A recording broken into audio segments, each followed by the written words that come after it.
Good evening, everyone. Pwede i-type po sa chat box if malinaw yung audio ko. Thank you.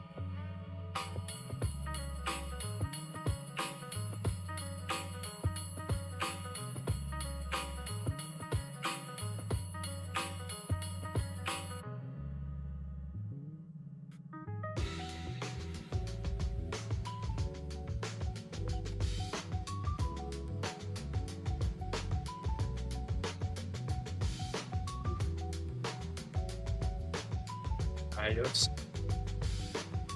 Bago yata maputik na camera. Yeah.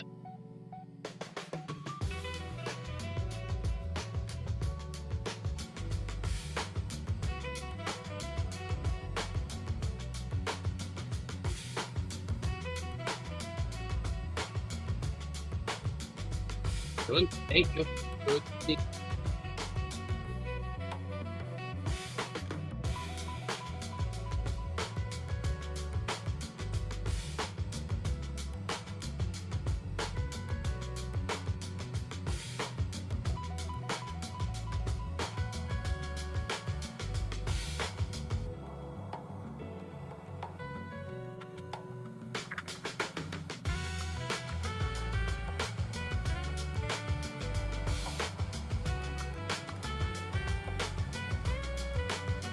Tayo natin pasali yung ba.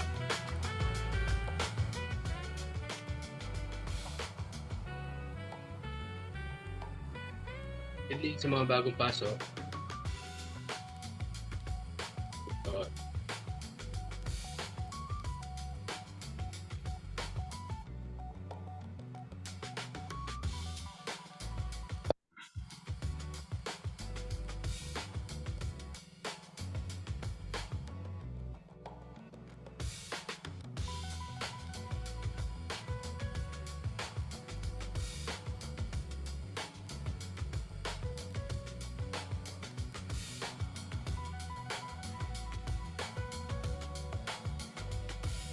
Good evening, Wed.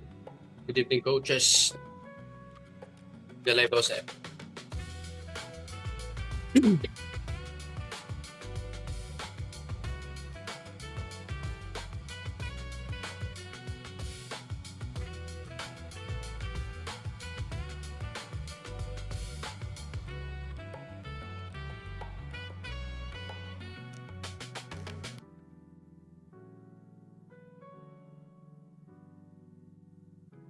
Good evening, Mark. 2 marks. Kami mo sumasali ah. 600 yun ang akong sasali.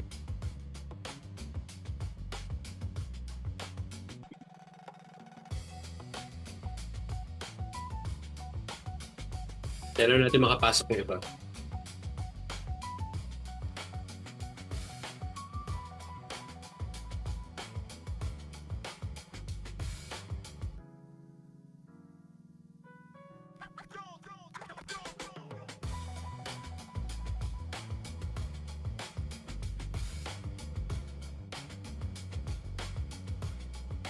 Good evening, good evening. Ralph. Hi, Lordman. Hi, Michael.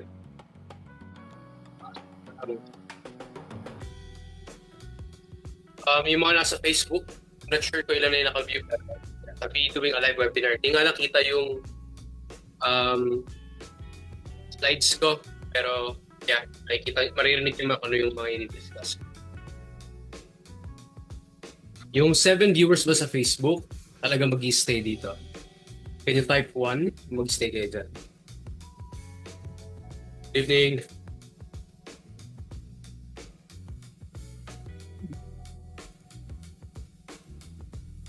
Good evening sa mga nasa Facebook. At hindi napapalit.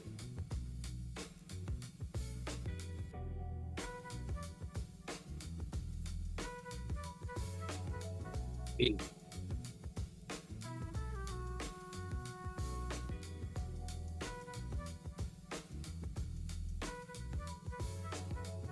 In a few minutes, start tayo.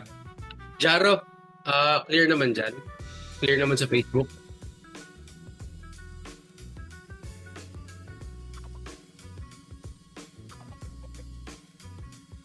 Good evening sa mga bagong pasok.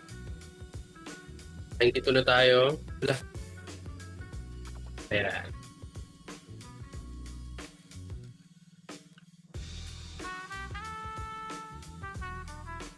Sa mga na-notify sa Facebook, i-extend kayo webinar about the updates sa research evidence ng body recomposition. So, if you're someone who's lean fat, pero irritable ka na dun sa belly mo, yeah, this webinar is for you. Yes, just kaso hindi ko ma-share yung screen. Hi, Christine.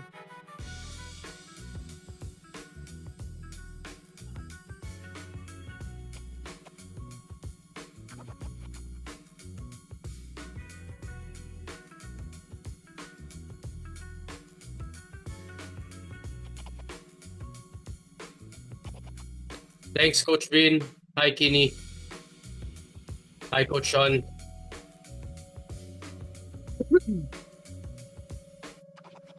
Hi, EJ. Uy, Sorsogon. So, pumunta dyan sa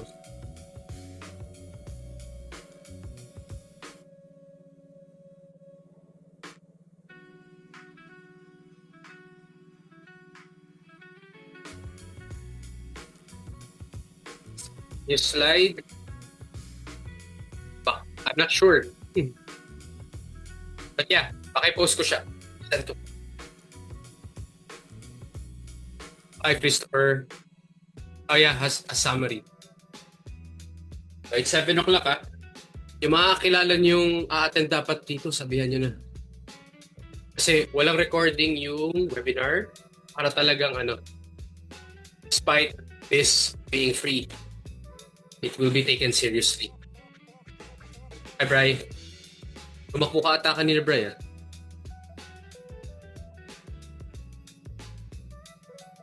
Hi, Zoom user.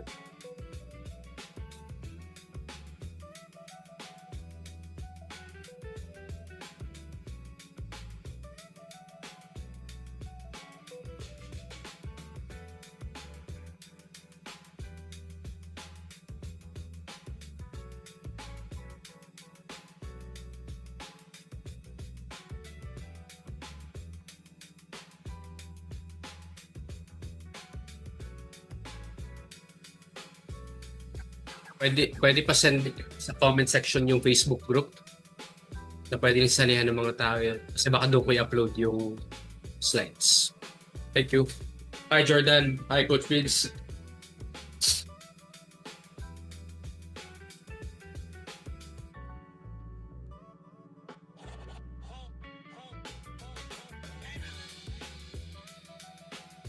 Good evening. Yung built on evidence. Yung built, not soft. Saka sa built on evidence na rin. Pwede na rin yun. Wait nga. I-share ko na rin. Thanks, Coach Bin. Pipin ko na lang Boy, from Saudi.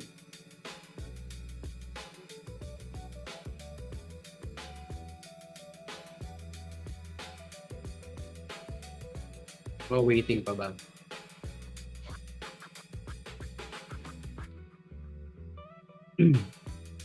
O sa mga Facebook yan, makaka-libreng webinar kayo ha.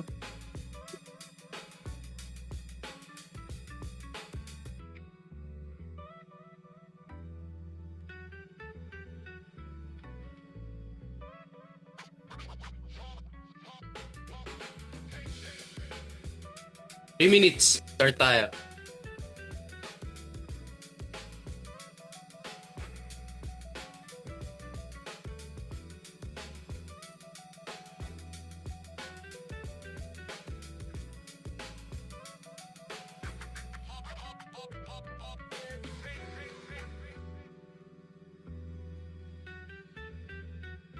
Hi, Ryan.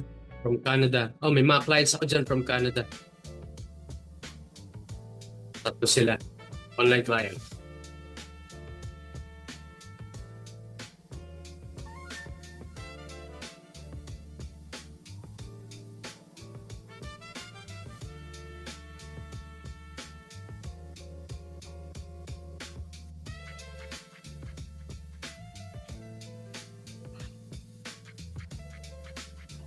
Welcome, Alexis. Photo Speed 911 Manhattan. Ay, familiar ka pala dito.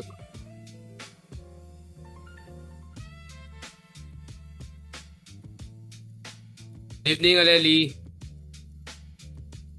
Okay, last 2 minutes start.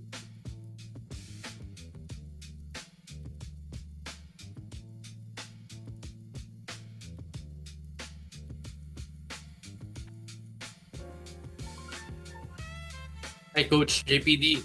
Kung ano, nag-gym. Hi, Gab. Oy, sports science. Hi, Gabriel. I might teach in sports science next sem. Hi, Coach Isai. Good evening. Gusto mo na sa Facebook. Hi, Mon. Hi, Adrian, Iris, Christian, JB. Pleasure. Hi, Danes.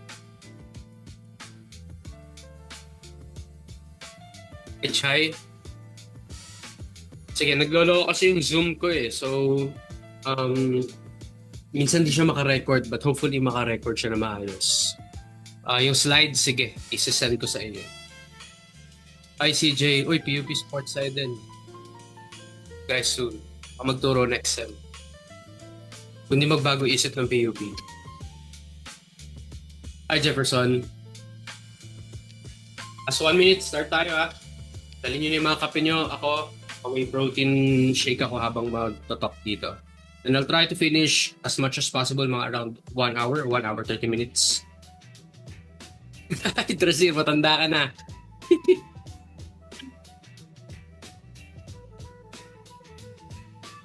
Ay, sa mga nasa Facebook din ha. Jan. Uy, thank you, Jan. I appreciate it.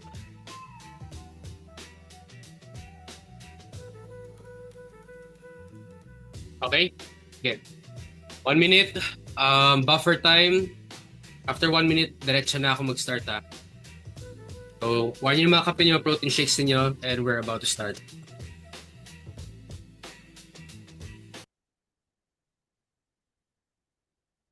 Wow, dami. Pero nasaan yung 450 people? Ang dami nag-register. But anyway, they're really missing out something valuable. Okay. Sobrang puti ko naman dito. Okay. Minute of silence bago tayo mag-start.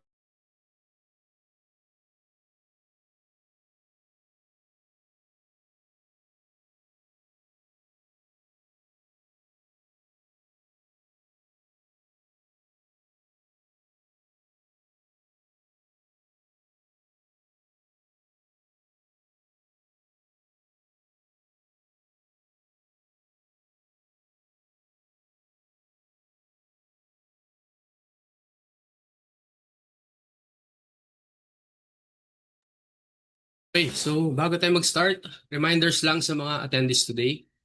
Unang-una, remain muted. Interactions will be done through chat box. Hindi nyo na kailangan mag-unmute. Doon sa mga nasa comment section habang nakikinig kayo kahit hindi nyo kita yung slides. Okay, mag-comment lang kayo dyan dahil dyan na may kipag-usap sa inyo. And questions will be entertained after or during the Q&A section or Q&A period. Yung no Zoom recording, di lang nagpa-promise na may Zoom recording because nagkakaroon ng problem yung Zoom account ko. In my previous webinar, ang nangyari ay kahit naka-record na 30 seconds lang yung na-record. So ngayon pa lang di muna ako nagpa-promise sa inyo na makapagbigay ako ng recording. But stay focused and committed to the discussion until the end. Kasi ang bibigay ko sa inyo dito ay something na hindi commonly na-discuss dito sa social media. And siguro ang nagiging separation ko dito ay I did an intensive reading on body recomposition. Ako na nag-review para sa inyo. So hopefully, you'll stay committed on taking down notes. Kasi whether magpapacoach kayo or gagawin nyo on your own, marami kayong matutunan dito. So take notes. Dun sa mga nasa Facebook, ipwesto nyo na maayos yung mga cellphones ninyo kasi marami kayong matututunan dito. Kailangan nyo magsulat. Sinasabi ko sa inyo. And screenshots are allowed. Siguro tag nyo na lang sa mga stories niyo if ever you feel like posting about yung mga matututunan niyo from this webinar. And of course, enjoy learning tonight. Hindi siya masyadong formal. Very casual lang naman ang mag-webinar. ever since. So kahit i-check niyo yung mga dun sa mga naka-attend ng mga previous webinar ko, can you attest for me na hindi masyadong nakalula itong mga webinar na nirarun ko. Okay, doon sa mga nasa Facebook Live, pengen daw ng slideshow and recording. Sige, I'll try my best. Pero ang pinaka-sure dyan ay magbibigay ako ng slides. Doon sa Facebook group at saka doon sa email na binigay ninyo. Okay, so if ready na kayo, type 1 sa chat box. Magiging makulit yung mga kamay nyo. Type 1 sa chat box yung mga nasa Facebook.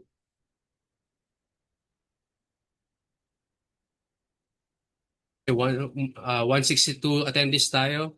So may mga 100, 400, no, 340 people pang wala. But yeah, that's okay. We'll move on. Okay.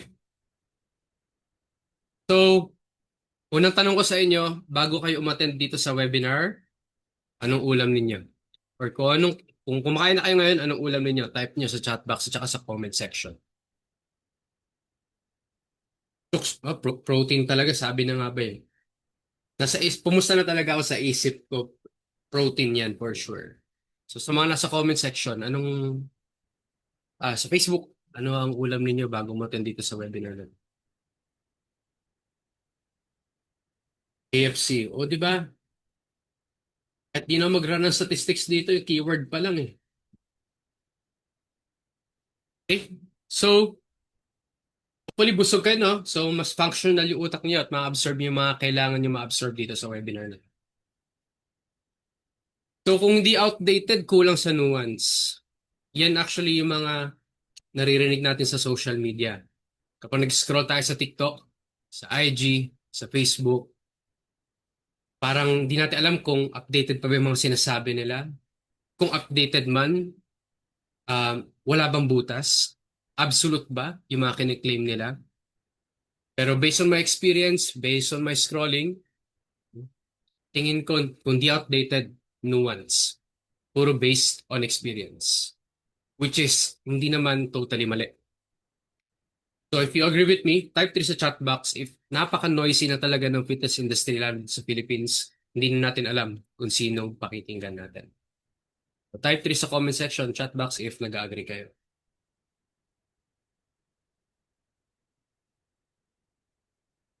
Okay? So, share ko sa inyo, ano ba dapat yung klaseng information na dapat titingnan ninyo? So ito yung hierarchy of scientific evidence. So, sa mga nasa Facebook, ang nasa pinakababa ay yung mga case reports, opinions, papers, and letters. Yan yung pinaka-weakest, okay, na evidence. Pangalawa yung mga animal trials or in vitro studies, since di naman tayo mga hayop, di ba? So, hindi porket nag-appear sa hayop yung results na significant or effective, pwede natin siya agad gamitin. Kasi we are humans. Next ay mga cross-sectional studies. Ito yung mga surveys. Okay? Ito yung mga kailangan tingnan din ng mga nuances kasi hindi sa lahat ng pagkakataon yung mga survey na ginagamit for research ay kulang din. Hindi kayang kumpletuhin. Hindi 100% mako-cover nila lahat ng aspect. So, laging may gaps. And mga case control studies, cohort studies, at ang pinaka-strongest ay yung mga meta-analysis and systematic reviews. So, still, yung mga peak evidence or scientific evidence, hindi naman sila nagbibigay ng wide blanket of truth. Okay? Ang pinanggagalingan ng mga ebidensya na yan ay yung pinaka-strongest at pinaka-clear na nakikita na pwede muna natin sundan for now. Kasi after 5 to 10 years, magbabago pa yan. At yan usually mga pinagdadaanan ng mga evidence-based coaches. Like me, I can confidence in evidence-based coaches like me. Kasi maybe mga pinaniniwalaan ko 5 years ago, na talagang pinangawakan ko up to this day, or after 10 years, baka mali na ako dyan. Okay, hello sa mga nasa Facebook. Keep watching, 30 viewers ay nandyan. So ano yung mga non-scientific evidence? Mga YouTube videos, personal anecdotes, o yung mga personal experience, gut feeling, okay? Yung feeling ko, effective sa akin to eh. Mga parental instincts, mga sinasabi ng mga parents natin. Some guy you know, like me. Okay? Websites, or natural news, and etc. Pero ngayon, ang role ko dito ay i-disseminate, i-review, or i-communicate sa inyo kung ano yung sinasabi ng strongest scientific evidence. Ang kailangan nyo lang gawin ay i-check how applicable yung evidence sa inyo kasi ako magbibigay lang din ako ng personal insights na probably hindi effective sa inyo pero beneficial sa akin. So for tonight, I'll be talking about the updates on the scientific guide for body recomposition. So isa sa mga dahilan kung bakit naisip ko magpa-free webinar about this because maraming taong lumalapit sa akin at tinatanong nila, Coach, paano magpalit ng tiyan? Okay naman ako sa upper body pero bad trip talaga tong tiyan na to eh. If ikaw to, type 2 sa chat box or sa comment section. Kaya ang slim ang upper body, pagdating sa tiyan, bad trip ka na. Dami no? Ako rin of course, minsan, like talagang kita mo, tone, pero pag sa tiyan, medyo malaki. So, sa mga nasa chat box ba dito sa Facebook, ganun din ba kayo? Type 2 sa chat box. So, I am Coach Jarel Kian M. Magkawili. So, you can call me Coach Ja for short. So, ang pinaka-importanting pwede nyo malaman sa akin about tonight is mahilig ako mag-tennis. Varsity ako ng basketball dati. At saka swimming. Addict din ako mag-running nung college ako. So, para mga college ako, 1 hour to 2 hours ako everyday nun. So, trying to retire sa running kasi kung kailan nag-trend yung running ngayon, doon ako hindi masyado namumili kasi ginawa ko na siya nung college. Adik ako sa kape at may ligaw sa sushi at may dalawa akong punit na torn ligaments in my right knee. Yung mga other things na pwede nyo malaman sa akin na kahit hindi na masyado importante, I'm a licensed professional teacher by profession for 12 years. So, nakuha ko yung master's degree ko in Human Movement Science from UP Diliman. So, specialize ako ng exercise science. Na-certify din ako ng NASM as a nutrition coach. And I've been a resource person and consultant sa pag-develop ng mga sports science and exercise science curriculum, especially sa DepEd, tsaka doon sa iba pang branches niya of education like yung National Academy of Sports, Bureau of Learning Delivery, and Curriculum. So nakapag-publish na rin ako ng mga research and books. And naging faculty rin ako ng sports science, sports and exercise science sa PUP 8 years ago. And I'll be returning next sem. And I'm online fitness coach and I do a lot of speaking about fitness. So yan. Pero yung pinaka-importante dyan yung tatlo sa taas. So, sa chat box, tsaka sa comment section, which describes you the best? Beginner ka, 0 to 1 year of fitness engagement pa lang ang meron ka. Intermediate, 1 to 3 years of fitness engagement. Advanced, more than 3 years and previously trained. Iti-train ka na dati. Pero bumabalik ka lang. Return of the comeback, baby. So, dun sa Facebook, beginner, 1. Number 2, intermediate. 3, advanced. Or 4, previously trained. Sean, nasa Zoom kami. So, you might wanna join there. Nag-live lang din ako sa Facebook. So, marami, no? 3, so halo-halo.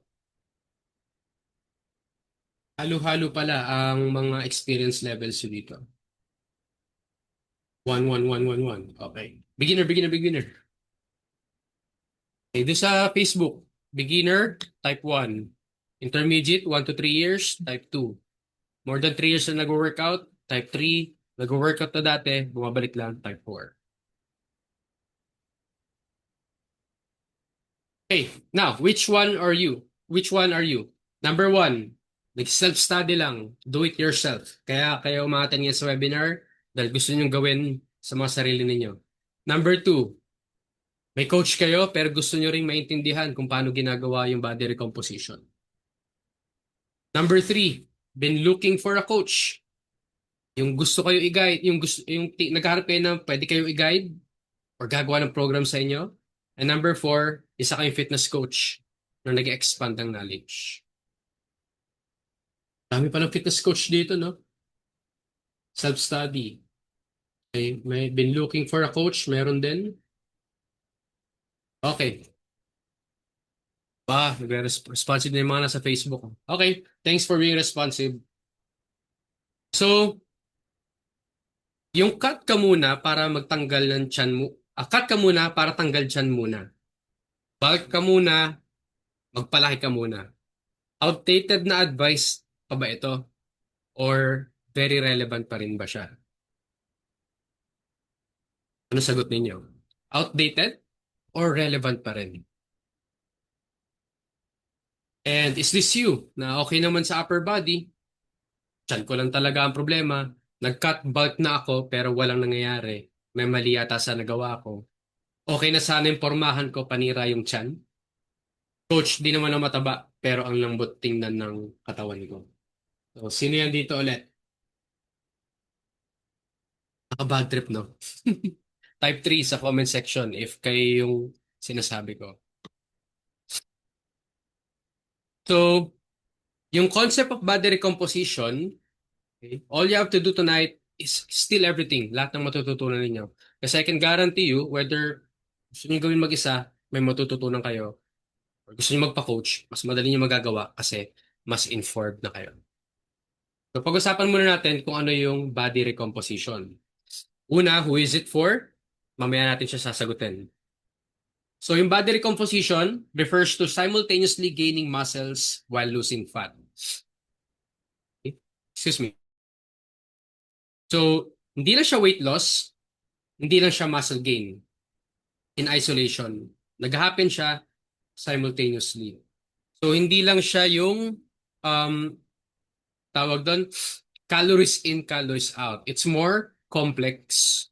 Okay? May lalim siya na onte, pero somehow madali naman siya i-execute. So, ang gusto natin mangyari when we're doing body recomposition is mag-contain tayo ng better content. Okay? Mabawasan natin yung fat levels at makagain tayo ng muscle mass. Kasi ngayon, ang pinaka-trend ngayon ay nalalaman na natin kung sino yung mga may matataas ang health risk. At ang pinaka-proven metric ay kung sino yung mga mas mataas yung muscle mass, mas mababa yung mga health risk nila. So kahit di tayo magpagandahan ng katawan ngayon, pero mas dumadagdag yung muscle mass natin, mas ini-improve natin um, yung health outcomes natin. Mas nag-i-improve yung fitness natin. So kapag mataas yung body fat levels natin, of course, doon mas mataas yung health risk. At ayaw natin yun. Okay? So, ang sasagutin natin na tanong ngayon ay hindi kung nag-work ba yung body recomposition. Ang sasagutin natin ngayon, para siya kanino? Gaano siya katagal? Para kanino at gaano siya katagal? So, nag-work na siya. Kailangan nyo na malaman kung kayo ba yung para sa body composition at kung willing ba kayong i-take yung duration na sasabihin ko sa inyo. So, what research said in the past about body recomposition? So, in the previous years, ang sinasabi lang ay nag-work lang siya sa mga baguhan or yung mga relatively lean people. Pag sinabing relatively lean people, kita nyo na yung cuts, pero may mga layers of body fat pa na kailangan patanggalin. At ang sinasabi ng mga previous studies, resistance training plus cardio are the two training tools para ma-achieve nyo siya. At ang sinasabi ay protein is a must. Totoo pa ba ito? Or kung totoo ito, meron pa bang iba kayong dapat ma-discover? So, merong 5 parts itong webinar na to. Pag-uusapan natin kung one, ano yung implications ng body recomposition sa training status. Whether nag-work ba siya sa beginner, or mas nag-work ba siya sa advanced, or mag-work ba siya sa intermediate. Okay, may sweet spot ba kung saan nag-work yung body recomposition based on our training experience. Next is yung nutrition for body recomposition. Third, yung mga non-training and non-nutrition factors. Baka merong criteria dito sa non-training and non-nutrition factors na pasok kayo given na okay naman yung training at saka yung nutrition ninyo. Tapos yung mga nuances on the measurement and considerations sa pagtingin if you're doing or you're achieving body recomposition. And lastly, as someone na nagbasa ng paper, ano yung insights ko? Ano yung marerecommend ko sa inyo? Ano yung practical tips na pwede ko mabigay sa inyo so that you can do body recomposition successfully? And most of all, dapat ka pa bang mag-body recomposition? So among these 5 parts, saan kayo pinaka-excited? Number 1, number 2, number 3, or number 4? Sa Facebook, saan kayo pinaka-excited? Sa training, sa nutrition, or yung mga non-training and non-nutrition factors? 1 to 5. Yan yung gusto mag-aral. Okay, so let's move on. So, sinong dapat or sino makaka-achieve ng body recomposition? The first is training status and body recomposition. So, yung training status nyo largely predicts kung pwede ba ikaw mag-body recomposition. Okay, so among this training status, yung beginners, novice, intermediate, advanced or elite, and returning from the training, okay, yung mga beginners at saka yung mga intermediate, usually nasa sweet spot kayo or qualified kayo dun sa window of doing body recomposition. So mapapansin nyo dito, kapag beginner kayo, mas mataas yung muscle gain. Okay, kapag medyo advanced kayo, mas nagiging less significant yung results. Okay, mapapansin nyo sa muscle gain, no? As you get experience, bumababa yung muscle gain o potential muscle gain na pwede nyo makuha. Pagdating naman sa fat loss, okay, as you get experience as well, nakikita nyo rin bumababa yung fat loss potential ninyo.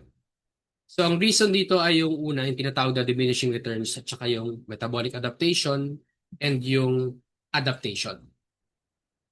So kailangan nyo tandaan na yung katawan natin ay hindi naman talaga designed, hindi naman siya meant to really build a lot of muscle.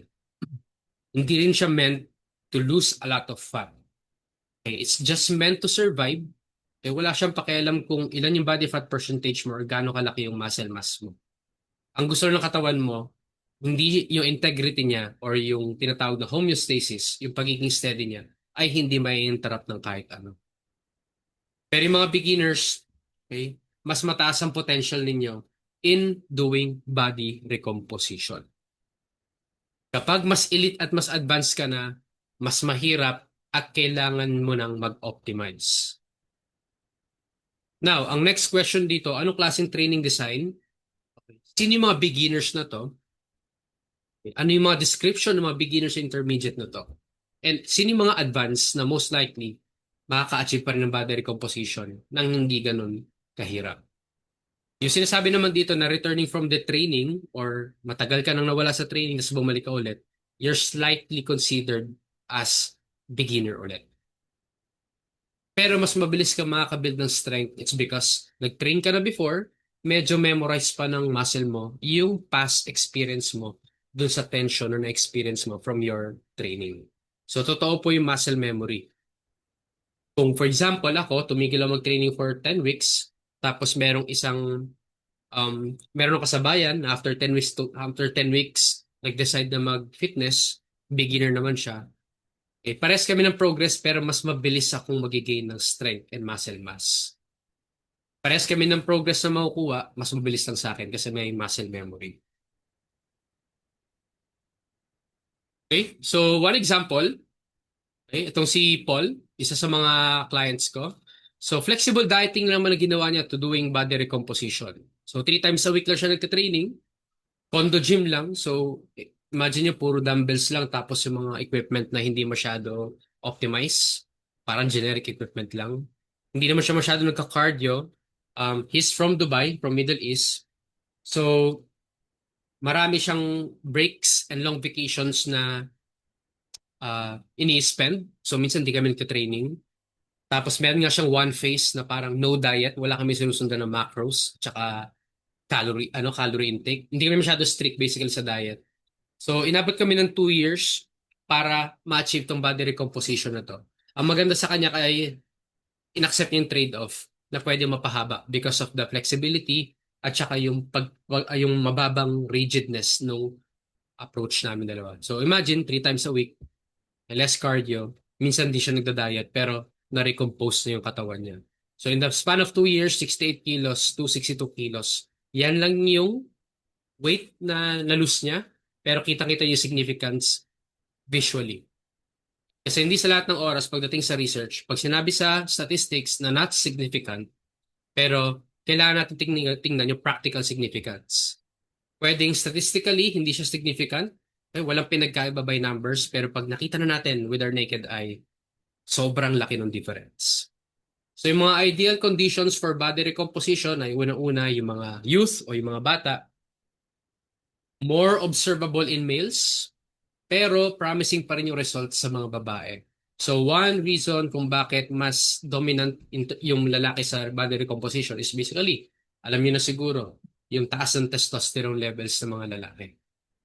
Isa sa mga titingnan natin na variable, if we want to lower our body fat percentage, is not the body weight, but the muscle content. Okay? Next, yung mga beginner or detrained status. So ito yung pinakabago na sinabi ng research.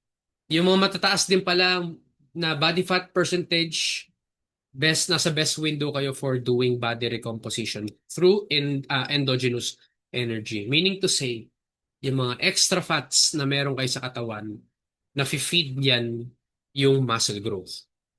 So kahit hindi kayo sobrang mag-diet ng matindi, you just engage to weight training consistently and long enough, magbibuild kayo ng muscle at maglulose kayo ng fat at the same time.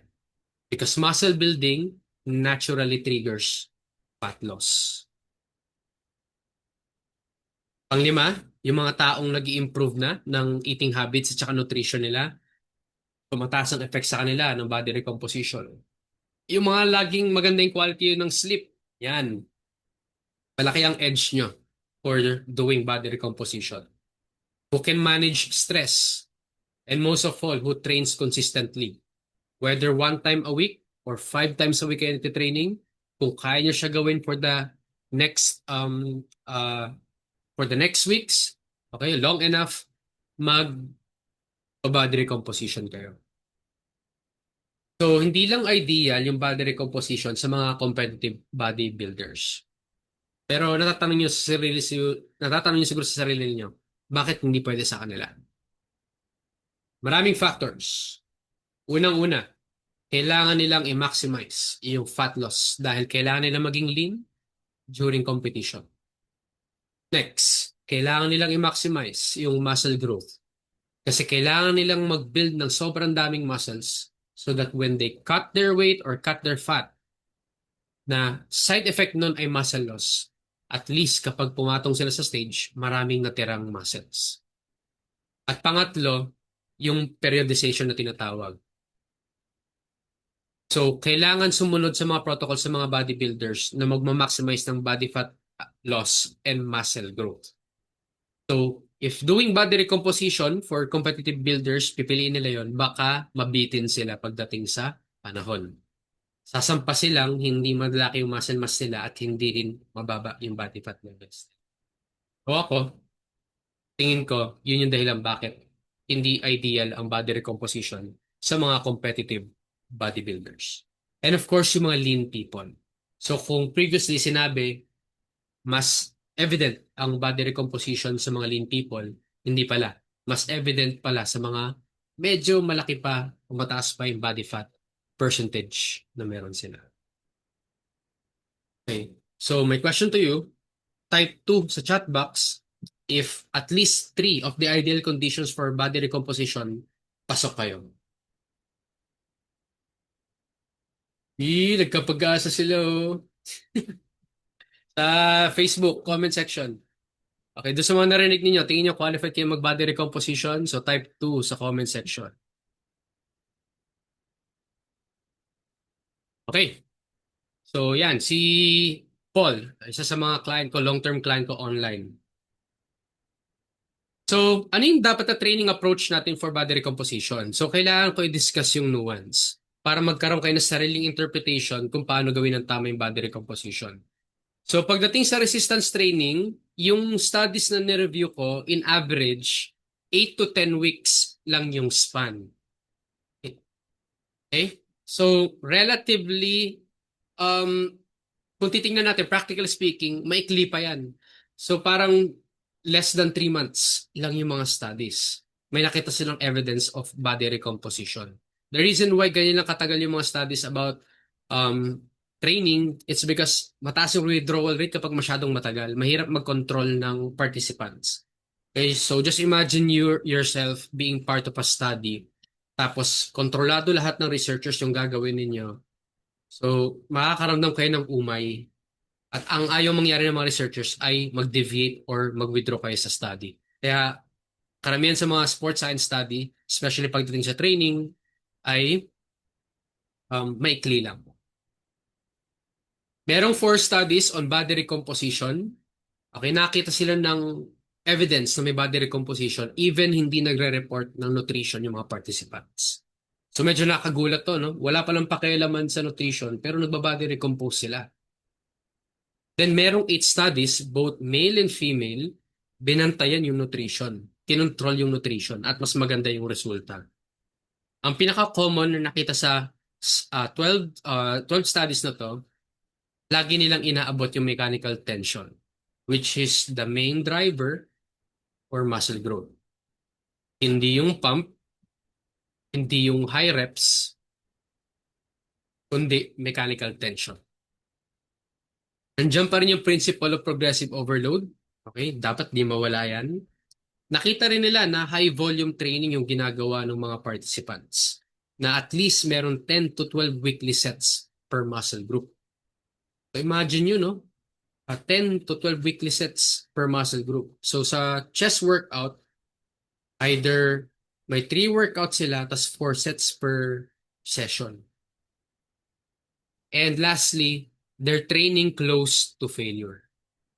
Hindi madali yung mga sets na ginagawa nila. Sa aerobic exercise or yung endurance, okay, nakita din dyan na pag pinag-combine yung resistance training and cardio plus nutrition, mas madaling i-improve yung body composition. So mas madaling ma-achieve yung body recomposition. Ang reason kasi kung bakit importante rin yung cardio for body recomposition ay naturally and physiologically speaking, totoo naman po, yung cardio cost fat burn o yung tinatawag din ng fat oxidation. So kapag gumagawa tayo ng cardio, binubunot natin yung mga fat sa loob ng fat cells binubunot natin yung fat sa mga fat cells na meron tayo. Pero kung hindi tutugma yung diet natin, binabalik lang natin yung mga fat sa loob ng fat cells. Kaya kahit anong cardio natin, kung di natin naayos yung nutrition, hindi tayo nag-lose ng fat. Okay? So yung tinatawag na fat oxidation is yun yung fat burning process. Pero ang fat loss kasi ay nakadepende sa total intake mo at saka total calories out. Nakita rin doon sa mga studies na ang pinaka, maybe the best cardio, type of cardio na pwedeng employ if you want to do body recomposition ay yung low to moderate lang. Hindi yung HIIT kasi there has been studies na nagsasabi na among those exercises na type of cardio, sa HIIT daw pinakamahirap makarecover both physiologically and psychologically. So kung hirap tayo makarecover, limitado yung muscle growth. Limitado yung muscle growth, hindi natin ma-achieve yung body recomposition. Kasi gusto nga natin makagain ng muscles habang nag-lose tayo ng body fat. Okay, so that's for training approach for body recomposition. Okay? And some other notes. Okay? Nakita din sa mga studies yung upper-lower split na 4 to 5 times per week. Pero ang tanong dyan, meron ba tayong 4 to 5 times per week para mag-training? Okay, type 1 sa chat box, meron kayong 4 to 5 times per week para mag-training. Type 2, kapag masyado kayong busy, hindi kaya yung 4 to 5 times per week of training. So malaking barrier ang time. Doon din sa Facebook comments type nyo nga kung kaya nyo mag-work. Type 1 if kaya nyo mag-workout ng 4 to 5 times per week. Type 2 kapag less than 4 to 5 times per week. And meron din mga nag-validate na studies na yung effect ng 4 to 5 times per week versus yung effect ng full body na 3 times a week produces similar results. Ang importante, may enough volume, enough yung sets na ginagawa natin per muscle group, na-apply natin yung progressive overload, and we chase mechanical tension. Pero dapat, over time, tumataas din yung volume natin. Kasi higher training volume, okay, mas marami tayong sets sa ginagawa, mas mataas yung potential muscle growth na pwede nating ma-achieve. So like itong ginagawa namin ni Ivan, he's my client naman from Bermuda. Yeah, Bermuda. High protein diet talaga siya since he's a chef. So kaya niya magluto on his own. Protein intake niya ay 1 gram per pound of his body weight per day. 4 times a week siya mag-training, less lang yung cardio. In 7 months, no, 4 kilos lang yung na-lose namin. Pero tingnan niyo naman yung kaibahan ng physique niya. Okay? Mas halata yung abs niya, mas halata yung upper body niya, nag-lose pa rin naman siya ng weight. Kailangan siguro natin maintindihan na ang body recomposition is not just about having the same weight. Kapag tinignan natin yung haba ng ginawa niya yung body recomposition at hindi ganun ka-significant yung changes ng difference between ng starting body weight at saka ng current body weight mo. Pero pag tinignan mo yung sarili mo sa salamin, ibang-iba, that's also body recomposition. So hindi naman kailangan exactly dapat kung 70 kilos ka today, after 7 months, 70 kilos ka pa rin. Kailangan natin masabi ay mas marami na ba akong muscle mass kaysa sa body fat percentage. So yun yung tanong or yun yung metrics na dapat tinitingnan natin. So ano yung insights ko dito and ano yung sinasabi ng built on evidence says about training and body recomposition? Enough na yung 3 times a week of training. Pero kailangan natin tandaan, the less often you train, mas mabagal nga lang yung progress. Pero may motto nga tayo, progress is progress. So, ang importante, consistent ka. And your training should get harder gradually. Either dumadagdag yung reps, dumadagdag yung bigat, dumadagdag yung set, or mas nahihirapan or mas mahirap yung experience ng muscles natin every set. Tapos meron akong motto dito regarding training volume kasi ito pala, di ko nasabi. Ang sabi sa science, para ma-maximize mo talaga yung muscle growth, kailangan mo daw ng 42 weekly sets per muscle group. So if i-compute mo yan in a week, alam mong nakikipag-date ka, nagba-bicep curl ka pa. Baka nagsisimba ka, nagsa-squats ka pa, di ba? So, it's impractical. Pero ang nakita rin sa mga studies regarding training volume, as long as na above 0 yung sets mo per muscle group, mag-grow ka ng muscles. Kahit one hard set per week lang per muscle group, may chances na mag-grow ka ng muscles. Kaya sinabi ko dito, if you can do more, do more. Kung kaya mo lang ay 6 sets per week per muscle group, stay ka lang doon, maging consistent ka lang doon. Train harder lang, improve your technique. Pero kapag nagkaroon ka na ng luxury of time to increase your sets, kasi minsan pag dinadagdag mo yung sets every workout, mas tumatagal yung workout duration mo eh. So it's a lifestyle issue na. Kaya sinabi ko, if you can do more, do more. Para masigurado yung muscle growth. Para naman po sa mga professionals or yung mga may kaedaran na, okay, mga, siguro sabihin natin mga 40, low intensity cardio might be a better choice para hindi masyadong mabugbog yung katawan natin. Hindi na importante kung anong training split yung susundan mo. Hindi na importante kung ano yung pagkasunod-sunod ng exercise mo. Ang importante, nag-e-enjoy ka sa training. Nag-e-enjoy ka sa pagkasunod-sunod ng exercise mo. Kasi ang kailangan natin consider dyan, when we work out sa isang gym, hindi lang naman ikaw ang nag-workout. Tama po ba? Type 1 sa chat box at sa comment section. So if na-interrupt yung sequence ng exercise ninyo, well, mas maganda na magtuloy-tuloy na kayo kaysa yung, hindi magkakasunod yung exercise ko. Next time na lang magte-training. Nakamiss pa kayo ng workout. Okay? So, the older you are, siguro mga 40 pataas na. Sige. Okay, sama natin mga 40 katulad ko. The older you are, dapat mas focus ka sa recovery. Tapos, kailangan nyo mag-assess every 8 weeks. So, bakit every 8 weeks yung sinasabi ko? It's because that's what the study says. Na in average, 8 to 10 weeks yung nakikita yung results. So, after 8 to 10 weeks, baka kailangan nyo mag-revisit, i-check nyo yung data ng mga workouts ninyo, nutrition ninyo, kasi kailangan nyo mag-realignment ulit. Kailangan ko na ba i-adjust yung protein intake ko? Kailangan ko na ba i-adjust yung training ko?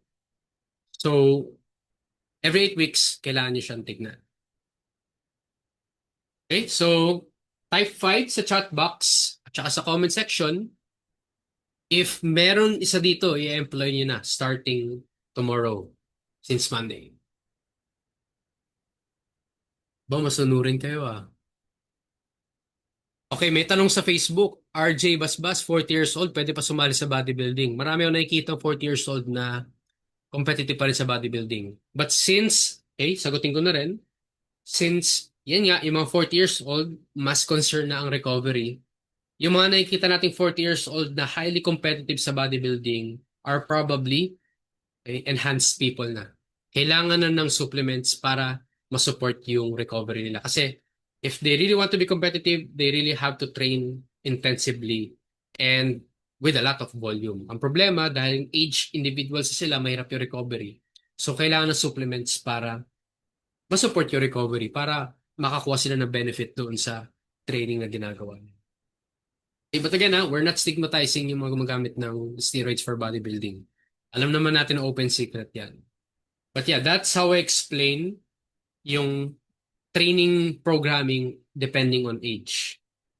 Pag mas matanda ka na, dapat mas tinitingnan mo yung recovery. Kailangan nyo tingnan kung ano yung mas mataas yung risks and rewards.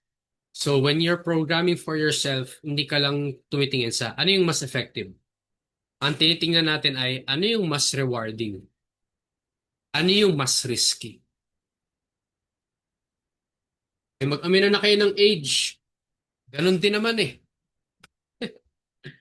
Alright? So, hopefully, yan, i-apply nyo yung mga natutunan nyo. Of course, di nyo makailangan sundan lahat ng sinasabi ko. You might have a different interpretation dito sa mga sinabi ko about the evidence on training body recomposition. Okay. Kailangan nyo pa rin mag-formulate on your own. Okay. Next, nutrition and body recomposition. So, anong protocol or guides ang dapat kong sundin if I want to do body recomposition sa aspect naman ng nutrition? So, according to the 4 studies, okay, the more you hit your protein goals, mas assured yung body recomposition. So, in one study in 2015, napakataas, 3.4 grams of protein per kilogram of body weight. Mukhang may abs na siguro yung panga niyan, kakakain ng protina. Versus yung 2.3 grams of protein per kilogram of body weight. Okay, mas mataas yung na-lose na fat mass ng mga nasa high protein foods despite na nasa calorie surplus sila. Okay? Dito naman sa 2018, same din yung nakita. Okay? May slight overeating din ng protein. Pero yung high protein groups pa rin ang nakapag-build ng mas maraming muscles kaysa sa mga lower protein group. Okay, so meaning to say, ito siguro sa babae na lang yung last. Pati sa babae, yung mga mataas ang protein intake, mas na-improve nila yung muscle mass nila at napababa naman nila yung fat mass nila. And sa lahat ng studies na to, pare-pare sila nag-resistance training. Okay, so yeah, it's a protein first approach. If you're willing to consume more protein, which for most Filipinos, medyo difficult siya. Okay, na I understand that. Pero kung game ka magtaas ang protein intake, mas mataas yung chances mo na magagawa mo yung body recomposition. Okay? Sa akin, coach, 1.2 per pounds of body weight. Yep, okay lang. So, paano malaman kung gaano kadaming protein ang kailangan mo i-consume per day? So, ito po yung formula. Okay? Grams of protein times body weight in kilos, recommended daily grams of protein. Pero coach, okay, kailangan ba talaga sobrang taas ng protein? More protein, mas sigurado ba ang results lalo na sa fat gain? Okay, siguro yun yung mga tanong na kailangan nating sagutin.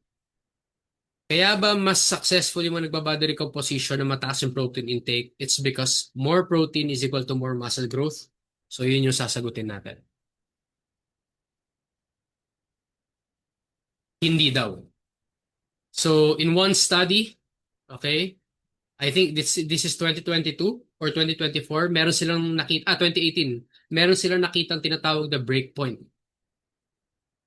So at 1.6 grams per kilogram of your body weight per day, okay, tatype ko sa chat box yung formula times weight in kilos. Ibig sabihin, kahit 1.6 kilograms protein per kilogram of your 1.6 grams per kilogram of your body weight per day, mamamaximize nyo na yung muscle growth.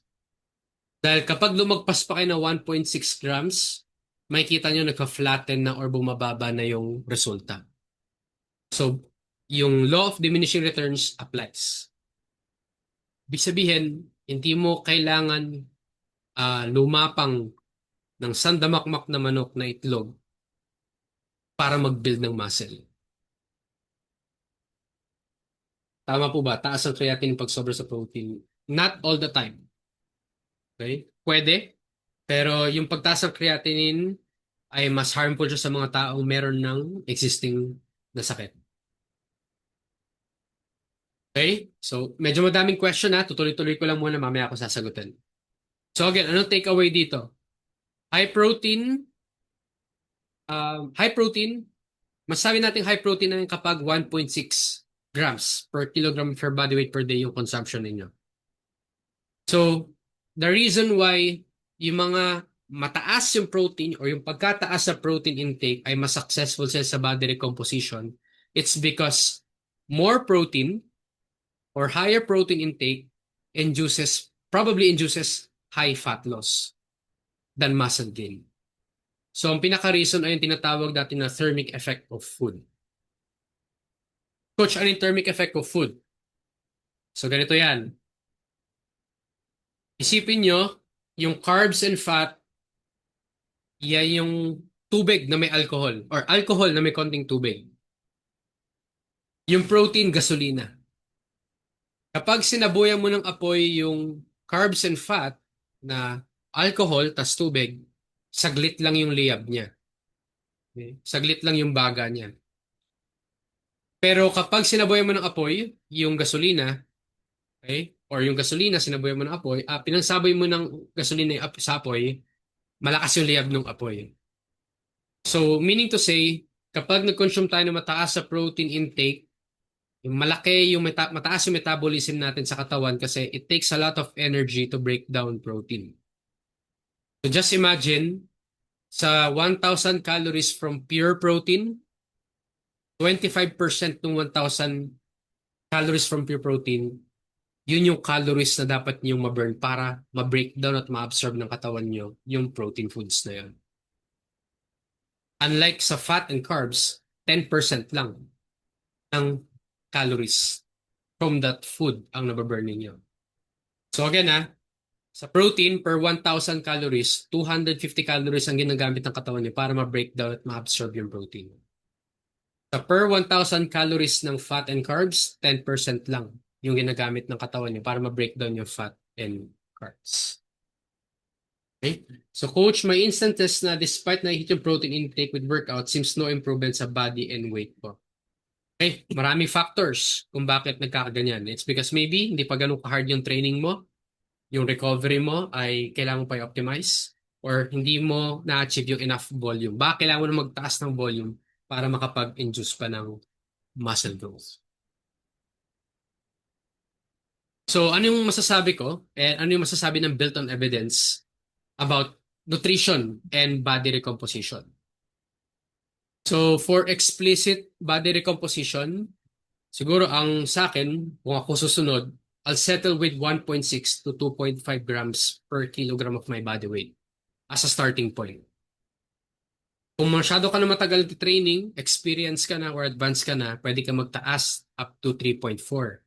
Pero huwag ka nang umasa ng further muscle gain.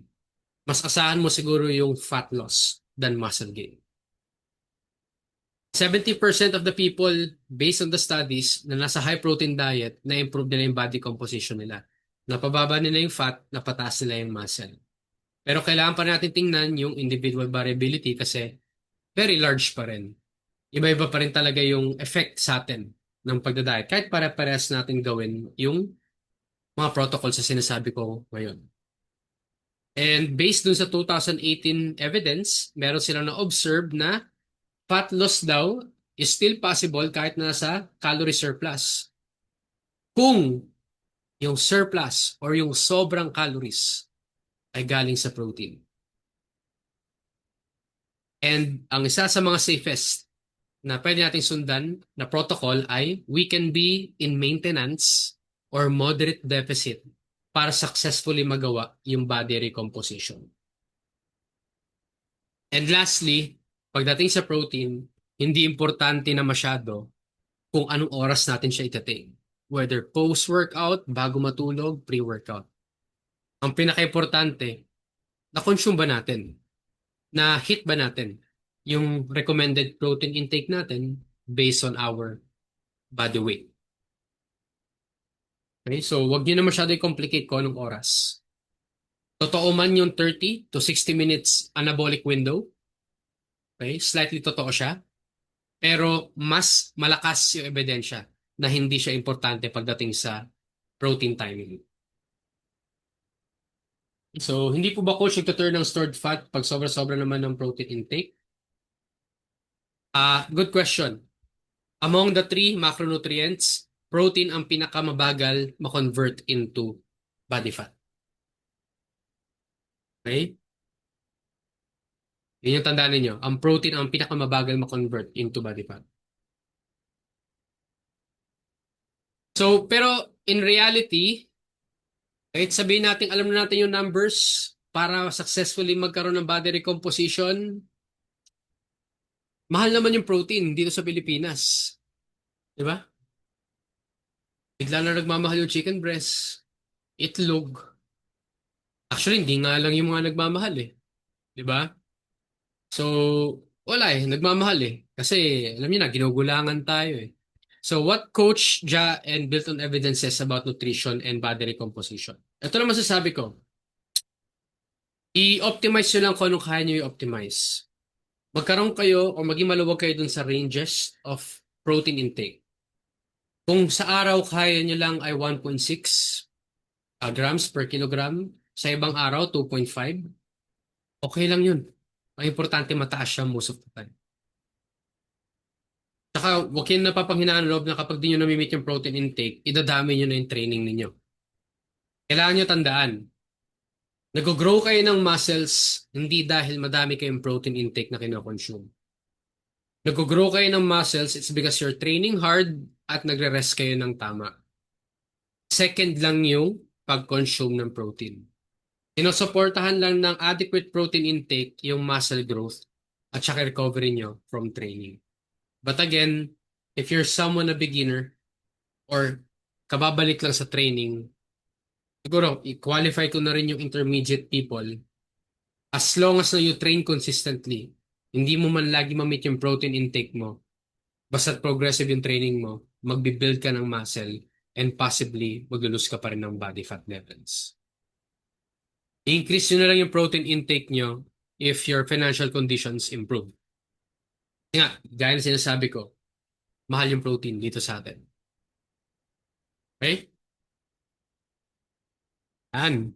So hopefully marami kayong nakukuha ngayon with regards to nutrition. Kung meron man akong gagawing or bibigyan na bonus, kung meron mang importante for anabolic window, hindi actually protein. Mas kailangan nyo siguro tingnan yung anabolic or yung carb timing na tinatawag.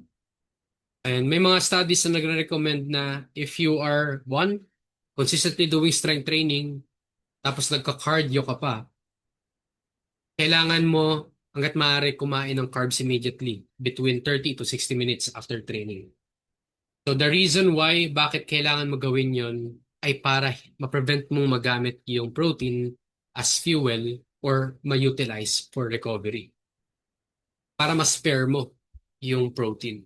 Kasi yung carbs, yung presence ng carbs, siya yung nagpoprotekta sa protein na magamit siya as energy. So dahil napoprotektahan ng carbs yung protein, nagagamit yung protein for building muscles. Okay? And so, the good thing about nutrition and body recomposition is this. Hindi mo kailangan maging aggressive for doing both. Gusto niyo ba yan? Hindi ka gaano gugutumin.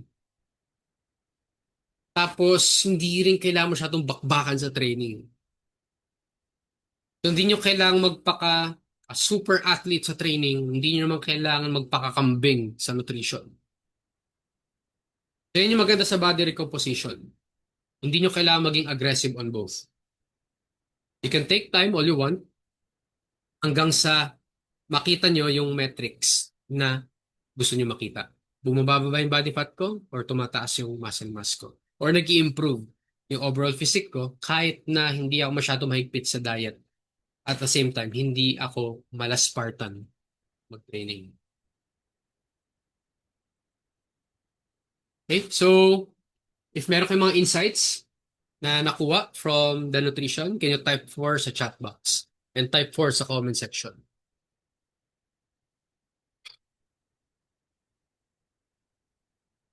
Siguro i-acknowledge ko na rin yung presence ng mga co-coaches ko, no? Si Coach Vin, Coach Sean, Coach Halel, and Coach Guardian. So mga nutritionist at saka mga exercise specialist yan. If ever may tanong kayo, huwag kayong magulat pag sila'y sumasagot. Okay? I would be glad to be helped by them. Okay? Next. Ito na. May tanong. Age 48, okay lang ba magsabay ang creatine and protein powder? Yes. Nutrition po sa hybrid athlete coach. Sige, mamaya, everyone, yung mga tanong nyo, isulat nyo ha. Ibato nyo lahat mamaya sa Q&A. Ganun din sa Facebook. Ito yung next. Non-training, non-nutrition factors and body recomposition. So tapos na tayo sa training, may mga alam na kayong tweaks na gagawin. Sa nutrition, ganun din. May mga insights kayo and mga practical takeaways sa kung paano nyo i-modify nutrition ninyo. Of course, importante rin itong mga non-training and non-nutrition factors. So, unang-una, yung sleep. Sino dito who sucks in sleeping here? Type 2 sa chat box at sa comment section. Sino hanggang hindi pa rin maayos-ayos yung tulog? O si Jaro yung una kape kasi ng kape eh. Nagsalita eh, no? Welcome to the Puyat Club. 6 hours coach, okay ba yun? Sasagutin natin yung mamaya. Ay unang-una, ang mga nakita doon sa evidence nung nireview kong paper ay yung mga restricted sa tulog na usually 1 hour less, that's 5 times a week. Okay? Frequently. It caused dieting individuals to lose 85% of the weight na muscles, hindi fat. Okay, medyo nakapanghina ng loob no? Pero huwag kayong mag-alala, meron akong nakitang tips ulit based on evidence din. So basically, ang sinasabi dito, pag lagi kang puyat, you're training hard, optimize nutrition mo, hindi mo pa rin maiwasan na mataas yung muscle mass na mawawala sa iyo. Yung mga well-rested individuals, same in deficit, 81% na nalose sila ng weight ay galing sa fat. Okay, tanggapin natin yung katotohanan na yan. Sleep deprivation reduces training volume. So dahil kulang ka sa tulog, hindi ka well-rested, hindi mo ma-achieve yung enough training volume na pwede sana mag-drive ng muscle growth. Mentally, pagod ka. So, yung threshold mo on determining if pagod ka na ba talaga o hindi, mas mababa. Kahit na ang totoo niyan, pag well-rested ka, kaya mo pang taasan yung threshold mo. Okay? Hindi ako makatulog sa sakit ng ginawa niya. Okay. Sleep deprivation impairs recovery. Okay? Yung isa sa mga studies na ni-review, yung sleep plus exercise versus exercise lang pero hindi natutulog na maayos. Yung okay yung sleep at saka may exercise, mas marami silang na-lose na fat. Compared dun sa exercise lang, walang pakialam sa sleep, same naman yung training program, nag-gain pa ng fat mass. Pero kailangan natin tandaan kasi siguro na i-treat natin yung sleep as a training variable as well. If we're into fitness, pwede na siyang i-treat as a training variable. Pero kahit di tayo nasa fitness, kailangan binavalue natin yung sleep. Okay? Pero as a Filipinos, okay, sa meron tayo dito, kahit isa lang yung trabaho natin, minsan, ano no, bugbugan talaga, tsaka ang dami nating load ng work. Kung student naman tayo, ang dami nating inaaral. So type 4 sa chat box if nakaka-relate kayo. Ako personally, um, average ko lang 6 hours ng tulog. I'm trying to improve my sleep for the past years. Eh, wala akong ibang binablame. Pero since alam niyo na, we grind here in the Philippines, minsan hindi enough yung isang trabaho lang para magkaroon ng sapat na kita, panggastos kada buwan, kailangan natin magtrabaho ng isa pa or rumakit, na minsan nasa sacrifice yung tulog natin. Agree ba kayo sa mga nasa Facebook? Pero ito yung good news. Hindi ko lang na-cite, pero nabasa ko na siya ever since. Na unang-una, ang kailangan nating i-secure pagdating sa sleep ay number one, mataas muna yung quality niya. Whether 4 hours, 6 hours, or 8 hours of sleep, at least gawin nating quality yung sleep natin. Pag sinabi natin quality, uninterrupted. At maaari yung tuloy-tuloy. Kung 4 to 5 hours lang, siguro nating 4 to 5 hours meron tayo. Pangalawa, ang kailangan natin tingnan, sleeping pattern or sleeping regularity. Hindi man kumpleto yung sleep, ang importante, kabisado ng katawan kung kailan siya matutulog at magigising. Third, actually, yung recent study nga nabasa ko, mukhang mas importante yung sleep regularity kaysa sa quality. Pero besides, nevertheless, pareha siyang importante. Yung pangatlo, yan ay sleeping hours. O yan yung improve natin na pangatlo. But again, unang-una, or gawin nating pantay, sleep quality and sleep regularity. Same time of sleeping and waking up, tapos quality sleep. Then, sleeping time.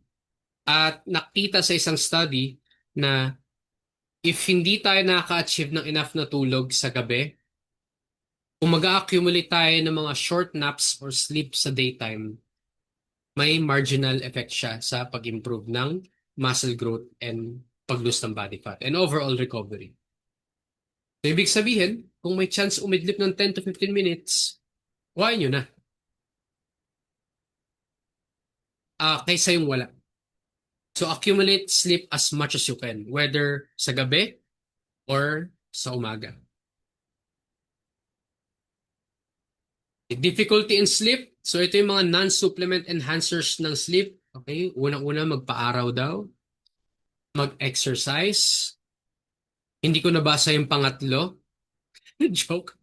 Yung pangatlo, no caffeine sa gabi. Okay? Reduce blue light exposure. Hindi ko rin siya nababasa ngayon. Pre-bed stretching. Wag masyado matindi mag-training sa gabi, lalo yung mga high-intensity cardio. Good mattress and cuddle. May na-offend dito ah. Yung mga well-studied supplements na pang-enhance daw ng sleep ay yung ashwagandha for stress support and sleep quality. So merong naging study noong 2020. Yung magnesium glycinate for muscle relaxation noong 2024, meron din nakitang evidence na may benefit siya for improving sleep kasi nare-relax yung muscle. Tapos yung magnesium bisglycinate for sleep quality. Ito, last year lang. Pero no, we have to take note, small to modest effect lang ito. And may law of diminishing returns pa rin. Ibig sabihin, kapag matagal nyo siyang tinatake, hindi nyo na halos mararamdaman yung effect. So, baka kailanganin nyo ng mag-rinse for quite some time, tapos mag-retake ulit. But yeah, ang talagang kailangan nyo talaga gawin ay ah tawag doon, makipag-usap, makipag-usap sa nutritionist or physician or sa mga R&Ds. Okay? So, yeah. Ang importante habits pa rin before mag-take ng mga supplements. Totoo ba, coach, na nakaka-nonchalant yung ashwagandha? Parang ako yung pinapertain mo dyan ah. Nawala ako sa live, may tumawag. Anyway, yes, nonchalant. Kaya minsan wala nang pakialam sa mga bashers eh. So yan, difficult in sleep. You might wanna take a screenshot of this. Next, hormones. Okay? If magda-diet kayo, plus kulang pa kayo sa tulog, hindi masyado conducive yung environment nyo for hormone. So masyado mataas yung cortisol's level, pwedeng mag-cause ng muscle catabolism or yung pag-lose ng muscle mass. At saka, fat storage. Okay, next, yung reduced testosterone. Okay. Kung mababa yung testosterone levels nyo dahil kulang sa tulog, tapos kulang din sa exercise, training, tsaka sa stress management, medyo mahirap din mag-gain ng muscle mass at pwede nga magpababa pa ng muscle mass. Reduced growth hormone, papahirap na recovery at saka malaking factor kasi growth hormone for building muscles eh. Maliban sa testosterone, sa protein, yan din, anabolic hormone din ang growth hormone. And lastly, nakakataas ng ghrelin. O yung ghrelin, yan yung hormone na nag-regulate ng appetite natin. Kapag tumaas yung ghrelin, pinapagutom niya tayo. Dahil pinapagutom tayo, hindi natin makontrol minsan, pwede tayo mapakain ng sobra, which may lead to gaining body fat levels again. Or kapag matagal ka nagda-diet, tapos hindi pa tayo nakaka-recover na maayos, dahil sobrang taas ng ghrelin, mas sensitive tayo sa fat. Mas mabilis tayo mag-store ng fat. So, do you wonder why natural bodybuilders na kahit consistently nagtatrain, kahit high protein, kahit may pahinga, naglulus pa rin sila ng muscle mass? Because of the mess up hormones ng rigid dieting at saka ng training. So, anong nangyayari? Nasa-sacrifice yung onting amount of muscles. Kahit mag-build sila ng pagkadami-daming muscle over time, pag dumaan sila ng rigid training at saka dieting, ay talagang inevitably magiging stressful para sa katawan yon, may hirapan silang makarecover. So, nagiging sacrificial organ ang muscle mass. And fourth, second to the last, yung measurement considerations. Ngayon, na-try nyo na ba to? Yung mga DEXA scan, in-body test, or mga ultrasound? Type 1 sa chat box if nakapag-try na kayo na itong mga to. Mga in-body test, DEXA skin fold caliper. Yung mga iniipit yung balat para ma-check yung centimeter what do you call this, ng skin fold. Yan. Kailangan siguro natin tandaan na sa mga studies na to, titingnan pa rin yung limitations ng mga measurement tools. Kahit na gold standard, may margin of error pa rin. Tapos iba-iba yung mga measurement tools na ginamit sa mga studies, so we should interpret each studies differently. Tapos kailangan natin tandaan na ang skeletal muscle, kaya pag sinabi solid yung muscles mo, no. That's liquid ng muscles mo. Kasi 75% of your muscles is water. Tapos 15 to 25% is protein, 2 to 3% glycogen. Then 5% yung mga intramuscular triglycerides or stored form ng fat. So dahil sa content ng muscles na to, pwedeng ma-inflate yung readings. Okay, so, huwag tayo maging absolute sa kung nakikita natin na numbers from those machines.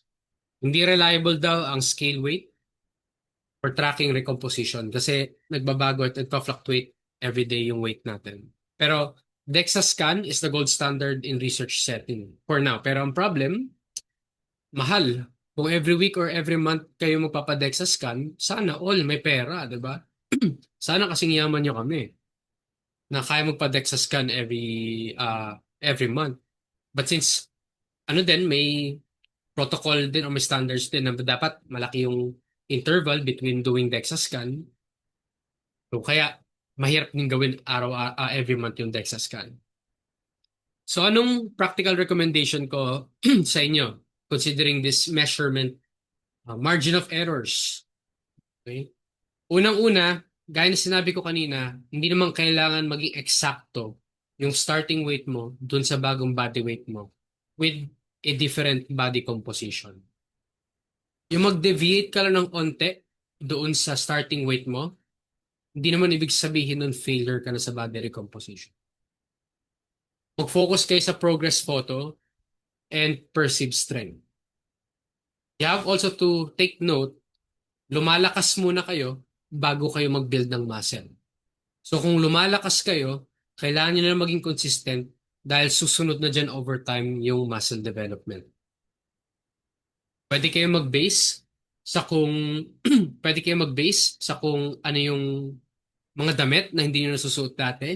Tapos suotin nyo ulit, check nyo kung mas maganda na yung fit. And machines only give numbers. Mas masarap pa rin matanggap yung binabola or kino-complement tayo. Di ba? Type 3 sa chat box. If wala kayong pakita sa number, yung sabihin sa inyo, huy, parang ano nag-gym ah. Di ba? Parang lumalaki muscles mo. Pumupogi ka. Sabi nila, no, pag pangit ka, mag-gym ka, para pangit ka na lang. Di ba? Ganda ng katawan mo. Joke lang. Borta ka na. So, yan yung mga mas maganda natin basihan. Mga practical at saka affordable basis ng progress. Okay? Yung may sinasabi towards sa atin na positive. So, finally, ito yung practical insights ko. Yung body recomposition, more than, what you call this, karamihan ng problems sa body recomposition, especially if you're a slim fat person, okay, kapag ready ka maging consistent, marami ka ng problemang sinusolve. Pangalawa, practicality is more important optimality. Di nyo kailangang gawing komplikado yung kung anong tamang angles para tamaan yung bicep, ano yung tamang depth ng squat para mas tamaan yung quads tsaka yung glutes. Okay? In short, yung mga tawag doon, OA na science-based lifters. Hindi nyo kailangan maging too optimized like that. Kasi hindi nyo kailangan maghintay ng magandang condition or sitwasyon para mag-start kayo. So kung yan lang yung machine na meron kayo at nagagawa yung paraan yan at nagagamit nyo to put tension on your muscles, mas magpo-progress kayo kaysa sa someone na alam kung paano mag-optimize pero naghihintay ng magandang kondisyon bago mag-execute. What's currently applicable to you is better than what's optimal. So yun yung tandaan ninyo. At ang lagi kong sinasabi, lalo na sa mga OA na science-based coaches, na very obsessed sa pagbabasa ng papers at kino-communicate nila yung sinasabi ng papers.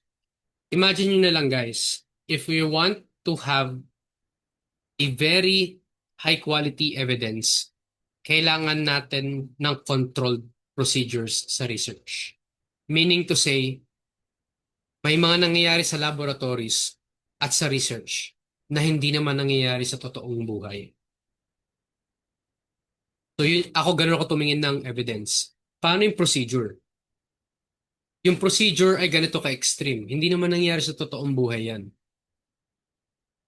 Okay? So, kailangan nyo pa rin tingnan yung real world situation.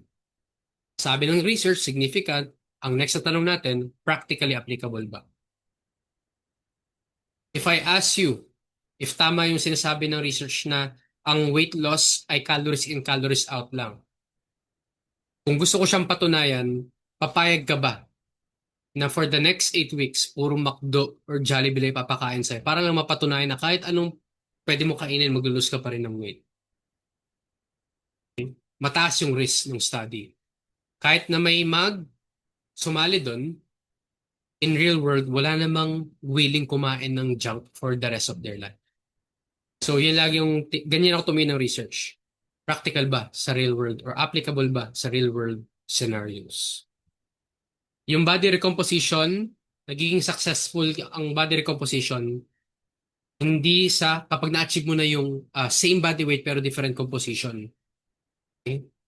Success starts with making peace early dun sa mga trade-offs na matatagalan ka ng onte na hindi mo ma-maximize yung fat loss at hindi mo rin ma-maximize yung muscle growth. Ang importante, low pressure at flexible. So, ang tanong sa'yo, willing ka bang mag-make peace sa mga trade-offs na yan? Medyo matatagalan ka. Na minimum of 6 months, siguro, ang masasabi ko. And yung body recomposition is not just about hitting the protein requirement, um, accumulating a lot of training volume, training hard, showing up. Body recomposition requires identity at saka behavioral reset. Yung mga dating program na ginagawa mo, kailangan mo siyang iset aside if you want to follow a different program, especially if you want to do body recomposition. So, if you're gonna be carrying over the same habit, same beliefs, same behavior sa isang panibagong goal, hindi ka dun sa goal na yun mapupunta. Doon ka lang sa lumang goal mo na na-outgrow mo na or hindi mo ma-achieve. So, kailangan nyo ng identity reset dito and a reflection if you really want to do body recomposition. Then, body recomposition will require you to sit out some things na yung mga bagay na yon maybe are not really important or urgent to you. Pero ito yung pinaka-importante sa akin pagdating sa body recomposition. Kahit possible yung body recomposition, okay? Kahit possible yung body recomposition, darating ka sa point na kailangan mag-pivot at mag-switch. Na kailangan mo mag-cut at kailangan mo rin mag-bulk at some point. Ang tanong na lang dyan, do you know when to pivot and switch? Kahit low pressure yung body recomposition, highly demanding naman to in terms of planning and accountability. Okay, kasi kapag low pressure, complacent ka. Hindi ka wala masyadong at stake. Okay? Pero malayo yung biyahe mo, tapos madali ka makumpiyansa, hindi ka nagpaplano na maayos. Ang nakakatakot dyan, low pressure nga, you can take the longer path, pero kapag hindi ka nagplano na maayos at wala kang accountability system, baka yung panahon na ialat mo ay masayang lang din. So hindi better course ang body recomposition. It's just another pathway for you in achieving fitness. Okay? Specifically, gusto niyo gumanda yung katawan niyo at pagkuhanan siya ng confidence. So it's just another path. Kung meron man kayong path na pinipili over body recomposition, it might be the best path for you. This is just an option. Okay? Walang milagro sa body recomposition. Okay? So, you know the science, you know the trade-offs, and kung nasaan kayo ngayon. Can you type 1 if you're gonna try body recomposition? Type 2 if pag-iisipan niyo pa kung para pa talaga kayo sa body recomposition. Or yung mga coaches dito, yung mga clients ba na hawak ninyo ay for body recomposition?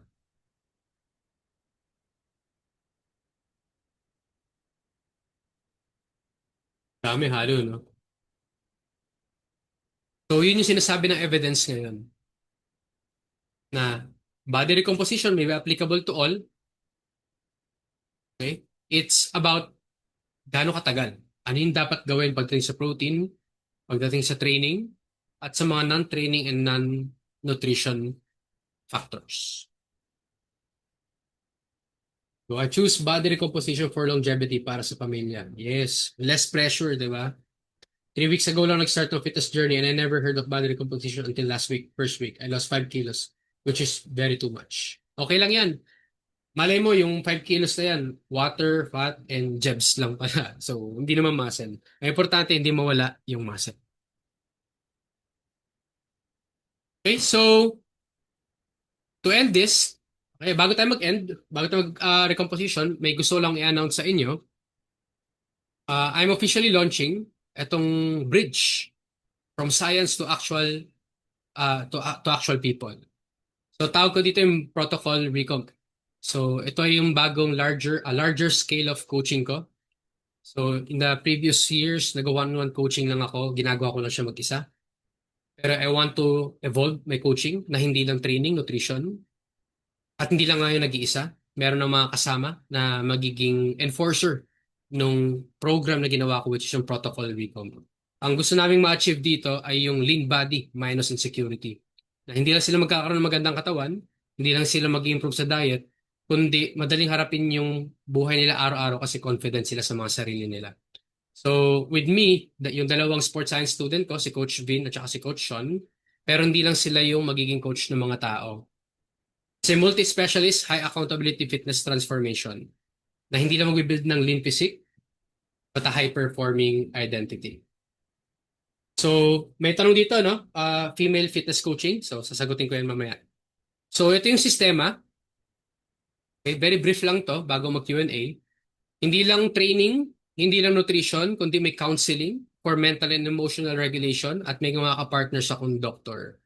So, in other words, when you enroll, you're being coached by 4 people. Tapos, meron pang community na makakasama mo para dyan sa extra push na yan. So you're guided by a coordinated team of specialists working together to drive your progress. So talagang 4 kaming magbabantay sa'yo. So marami kayong matatanggap like yung tracking system na binuo ko na kahit na online lang, malalaman namin kung nagpa-perform kayo. Kung diet kayo ng tama, nagre-recover kayo ng tama. And of course, you're spending some life outside fitness. Kasi we're not planning to take over your lives here. Gusto namin magbigay ng legit system na hindi lang kayo gagawing fit, kundi magiging masaya pa rin kayo sa buhay na hindi nyo kailangan mamili between fitness and life. So baka nakikita nyo sa stories ko yung mga Google Sheets, yung mga tracking system na ginagawa ko. Yan yung ginagamit ko in monitoring my clients all over the world. Kaya karamihan ng mga clients ko ay nasa abroad. So more perks in making your transformation more seamless. At ang goal namin dito, after nyo wag dumaan sa program namin, very ironic, no? Ang goal namin dito ay dumating yung time na hindi nyo na kami kailangan. Na hindi na kailangan magpa-coach. So, that's how generous the program is to you. So, if you're thinking of enrolling, if you're not a coach, you're looking for someone who will guide you at kailangan nyo ng legit system, you can screenshot this slide if you want to apply. Sa June 1, mag-start yung cohort. Hindi na kami magpapasok. Next year na kami magpapasok ng students kasi 60 slots lang yung inopen namin para mabantayan namin na maayos. Okay? So hindi ako believer na more clients mas okay, mas successful. For me, believer ako na few clients, high quality coaching. So hindi kami papasok ng pagkadami-dami ng clients at ma-jeopardize yung coaching quality namin. So 60 people ang plan namin i-enroll. So may nagtatanong, may tumatanggap kayo ng babae. Initially lalaki, pero may mga nag-i-inquire na babae. And meron kaming naka-standby na babaeng coach na magiging part ng team namin. So you can have the screenshot if nagpa-plan kayong mag-enroll dito. Okay? Nandyan yung details lahat. Dinisclose ko na lahat dyan ng details. Ang pinaka-importante sa akin yung ma-address ko yung mga tanong niyo. So, soft launch, then bukas i-launch ko na to publicly. Okay? So, start ng coaching, June 8. Kasi long-term at saka serious coaching to. So, kailangan nyo talaga paghandaan. So, you have 1 month to think about if you're the right person for this. So, yun lang. Ang tanong ko sa inyo, ano yung pa rin yung isang bagay na hindi pa rin kayo sure about? So yung mga tanong nyo, pwede ko nang i-entertain sa tawag doon, sa chat box, sa Facebook. Mag-upload ako i-upload ko itong webinar na to or vlog na to. So stay tuned. Tapos pumunta muna kayo dun sa Facebook group, support group namin. Okay? So, ko-comment ko. Pwede na magbato ng comments habang nagre-reply ako doon sa mga nasa Facebook.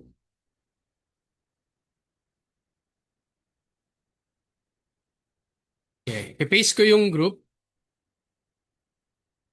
Jaro, okay lang mag-paste nung group natin sa live ko.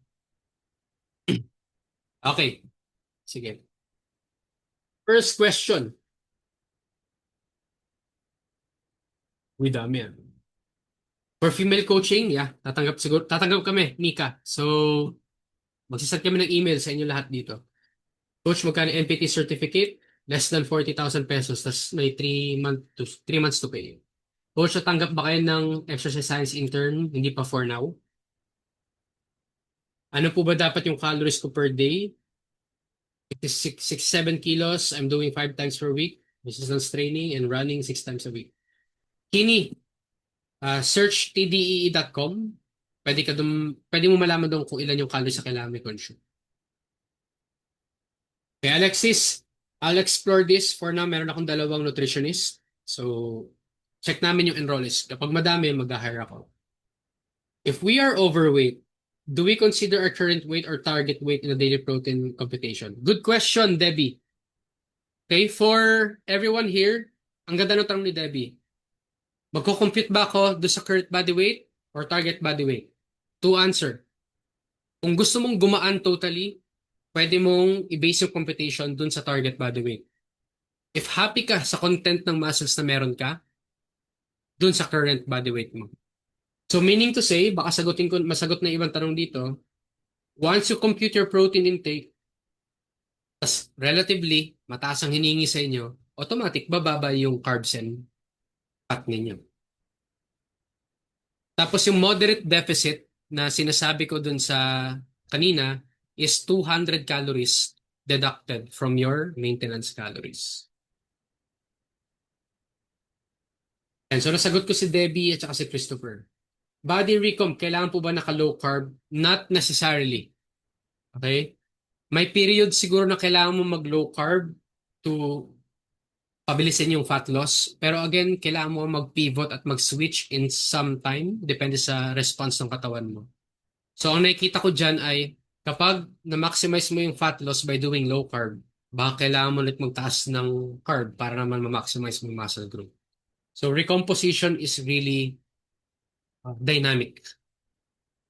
Okay? So coach, ang random po ng question. Ask ko lang po, naapektuhan ba ang muscle gain pag nagmamasturbate o maglabas ng semen? Hindi daw.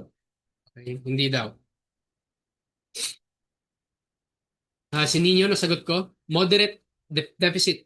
200 calories from your deficit. Okay, siguro to cover yung tanong regarding sa macros, ito tandaan ninyo. Pag relatively mataas pa yung body fat percentage ninyo, mas may margin kayong magbaba ng carbs. Hindi kailangan sobrang baba magbawas lang ng onte kasi marami kayong stored energy to sustain not just your training but your daily activities. Pero kapag leaner na kayo, hindi ko in-advise na magbaba kayo sobra ng carbs. Kailangan yung taasan din yung fat tsaka carbs ninyo para maprotektahan yung protein ninyo na magamit at saka yung muscles nyo na magamit as energy. Sean, anong good ideal percentage ng macros? Ang pinakamadaling sagot dyan, i-compute mo muna yung protein intake mo. Tapos pwede ka na maging flexible sa carbs and fat. Paano pag yung boobs ng girl, kaya ba i-workout para ma-lift? Hindi, ata. Mag-improve yung muscle kapag nag-chest workout. Pero resistance training ay hindi pampalaki ng breast ng babae.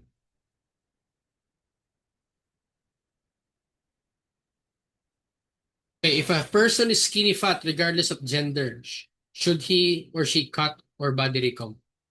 Body recomp. Pwede bang home workout, no equipment, along with target protein intake and calorie deficit? Yes, pwede, pwede. Basta't yung training mo, humihirap gradually. Daming tanong ah. Tulungan niyo ako sagutin. Okay. Okay lang po mag-drop set sa last rep. Yes, okay na okay.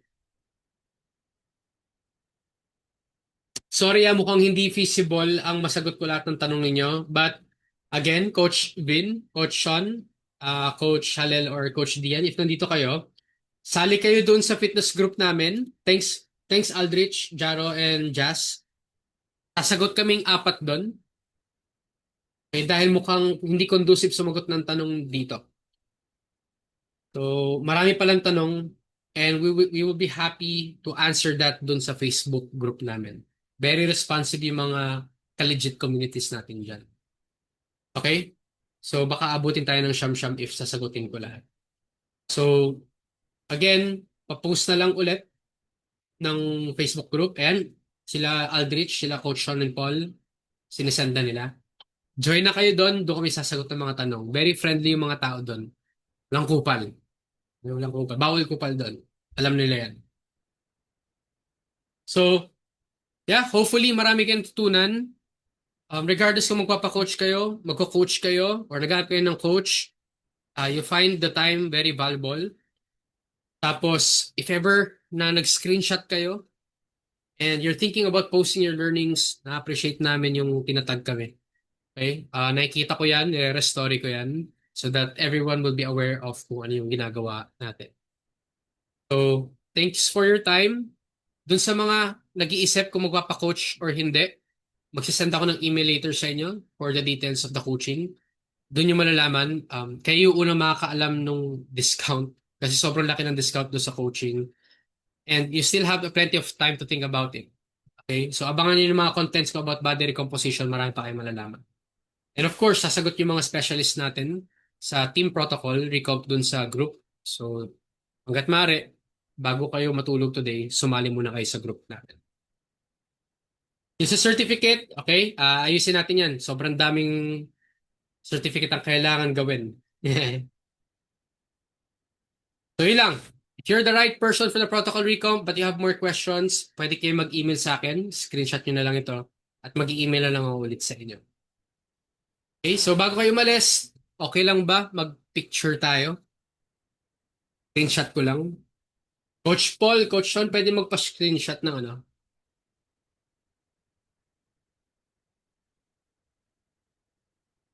Hopefully marami kayo natutunan na. At okay, bago tayo umalis, baka pwedeng mag-picture muna tayo. If di kayo comfortable mag-open cam, okay lang. Pero kung okay ka mag-open cam, mas okay. Sa mga nasa Facebook, sali kayo sa group, ha? Bye-bye. Gabe, picture tayo ha, on 3. Pwede kayo mag-open cam. Okay, 1, 2, 3. First window.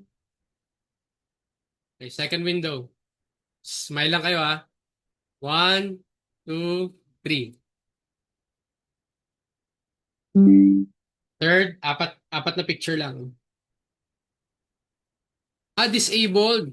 Grabe. Okay lang, okay lang. Okay, 1, 2, 3.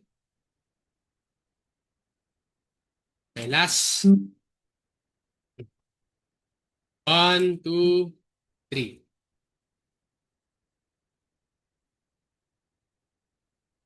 Yan. Okay, so sali kayo sa group guys ha, para masagot namin yung mga tanong ninyo. So marami pala kayong tanong and hopefully naging valuable sa inyo itong time niyo with me. So yun lang, I'll be the last one to leave the meet. Okay?